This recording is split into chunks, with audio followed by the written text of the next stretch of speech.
Kada smo preuzeli rukovođenje Energoinvestom, rekli smo da ćemo slati poruku pokreta koji pravi promjene i izmjene u ovom društvu. Vraćanje povjerenja i rast institucijama je jedan od tih koraka. Drago nam je da predstavljamo kuriozitet, da smo prvi i simpatično je da su u Agenciji za javne nabavke iznenađeni tim. Ali isto tako obradovani smo da možemo dati dodatnu energiju i ohrabriti ljude koji rade u našim institucijama da radi čestno, pravedno i ostalo kao što radi direktor Rakić. Uvođenje Energoinvesta u sistem javnih nabavki predstavlja ozbiljan korak ka povjerenju u pravnu državu. Povjerenje u institucije, povjerenje u sistem.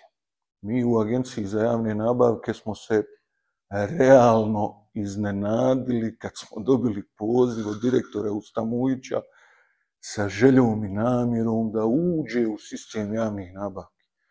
U vremenu u kojem se brojni subjekti distanciraju od zakona o javnim nabavkama, gdje na određeni način imate teze da je zakon teret za poslovanje, imate situaciju u kojoj vam se neko javlja i kaže ja želim da budem dio sistema.